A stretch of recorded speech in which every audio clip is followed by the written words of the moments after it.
नमस्ते and my session is on परिवार या स्त्रियों का साम्यवाद यानी प्लेटो का कम्युनिज्म। प्लेटो का परिवार व स्त्रियों को लेकर साम्यवाद करने ने कम्युनिज्म ऑफ वाइफ्स। संरक्षक वर्ग के लिए निजी संपत्ति का निषेध करने के साथ साथ प्लेटो उन्हें निजी परिवार से भी वंचित कर देता है। प्लेटो का विचार है कि संरक्षक वर्ग कुशलतापूर्वक अपने कर्तव्यों का पालन कर सके। इसके लिए उन्होंने संपत्ति के मोह के साथ जिसे कहते हैं ना कि एक मोह के साथ साथ परिवार और स्त्रियों के मोह से भी मुक्त किया जाना चाहिए। प्लेटो विश्व के कुछ दार्शनिकों में से हैं जिन्होंने राजनीतिक जीवन में स्त्रियों को समुचित स्थान देने का प्रश्न पर गंभीरता से विचार किया है। उसने निर्भीकता में ये घोषित किया है कि महिलाओं में शासन संचालन करने की लगभग उतनी ही क्षमता होती है जितने कि पुरुष वर्ग में। उसने साम्यवाद के रूप से एक ऐसी योजना प्रस्तुत की जो स्त्रियों को घर की चार दीवारियों के घुटने में जीवन में बाहर निकलकर राजनीतिक व सामाजिक जीवन की स्वच्छ हवा में श्वास लेने दे। यद्यपि वे यूनानी जगत की समस्त स्त्रियों के उदार तथा राजनीतिक जीवन में भाग लेने का पैगंबर नहीं है, तो उसका समस्त उदार कार्यक्रम राज्य के संरक्षक वर्ग की स्त्रियों तक ही सीमित है। यद्यपि इस दिशा में उसके चिंतन का महत्व किसी भी प्रकार से कम नहीं होता, क्योंकि स्त्रियों के राजनीतिक जीवन में भाग लेने के अधिकार के विषय में जिसे विश्व आज भी पूर्ण रूप से स्वीकार नहीं कर पाया। उसने आज से लगभग कह सकते हैं कि 2,2500 पूर्व जो विचार व्यक्त किए हैं वे अनेक दृष्टि से मूलभूत हैं। ये प्लेटो जैसे दार्शनिक का ही साहस हो सकता है कि परिवार जैसे व्यक्ति की मूलभूत संस्था पर वज्राघात कर सके एवं उसे नष्ट करने का सुझाव देकर उस स्थान पर एक राज्य परिवार की स्थापना करने की योजना प्रस्तुत कर सके।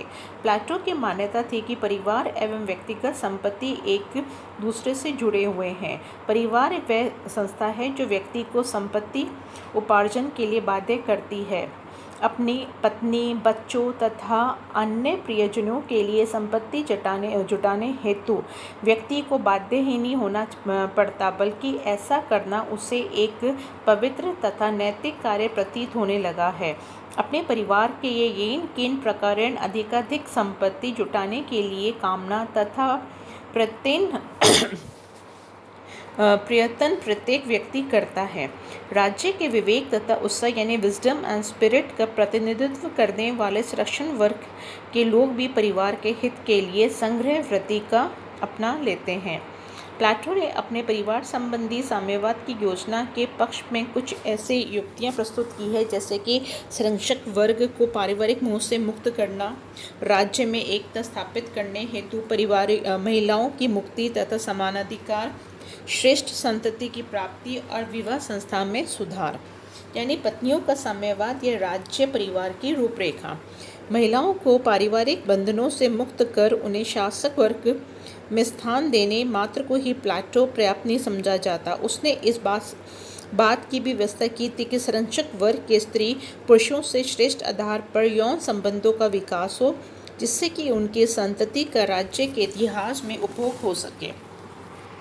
राज्य चाहता था कि संरक्षक वर्ग श्रेष्ठ संतति पैदा करे तथा संरक्षक वर्ग की जनसंख्या भी स्थायी बनी रहे।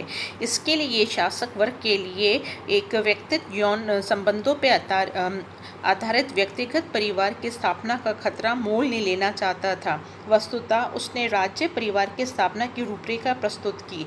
उसकी योजना यह है कि शासक वर्ग के स्त्री पुरुष के वैवाहिक संबंध सामूहिक आधार पर हो और शासक वर्ग के अच्छे से अच्छे स्त्री पुरुषों को उचित समय में परस्पर मिलने दिया जाए, जिससे कि वह सर्वश्रेष्ठ संतान राज्य को दे सके। उसकी योजना थी कि विवाह संबंधों को नियंत्रण रखा जाए, स्त्री व पुरुष के प्रजनन की श्रेष्ठ आयु का निश्चय किया जाए एवं शुभ मुहूर्तों में उन्हें संभोग करने का अवसर दिया जाए। राज्य नियंत्रित यौन संबंधों के अलावा प्लेटो की योजना भी थी कि राज्य परिवार में माता पिता को अपनी संतान का तथा संतान को अपने माता पिता का कोई आभास न रहे। प्लेटो के अनुसार नवजात शिशु का पालन पोषण राज्य द्वारा किया जाए, जिससे कि माँ बाप तथा बच्चों में इन प्रवृत्तियों का अभाव होगा जो तुच्छ पारिवारिक प्रेम तथा स्नेह को जन्म देते हैं। प्लेटो के अनुसार पुरुष वर बनने के बाद 7वें मास में लेकर 10वें मास तक के मध्य में उत्पन्न हुए बच्चे को पुरुष होने पर पुत्र और स्त्री होने पर पुत्री कहेगा। वह संतान उसके पिता कहेगी और इसी प्रकार वह इनके संतानों का पुत्र कहेगा और वह उनके समुदाय के पुरुषों और स्त्रियों को दादा दादी कहेंगी तथा वह सब बच्चे जो भी माता पिताओं के समुदाय के प्रजनन काल में उत्पन्न हुए हैं एक दूसरे के भाई बहन बनेंगे यानी मानेंगे। प्लेटो ये समझता है कि इस व्यवस्था ने न केवल उत्तम संतान उत्पन्न होगी अपितु सारा राज्य एक विशाल परिवार का रूप धारण कर लेगा। इस योजना के द्वारा प्लेटो एक ऐसी नैतिकता पैदा करना चाहता था जो व्यक्ति तथा समष्टि की हित भेद को मिटाकर पारस्परिक प्रेम तथा सार्वजनिक कल्याण की भावना में ओतप्रोत एक नूतन समाज की रचना कर सके।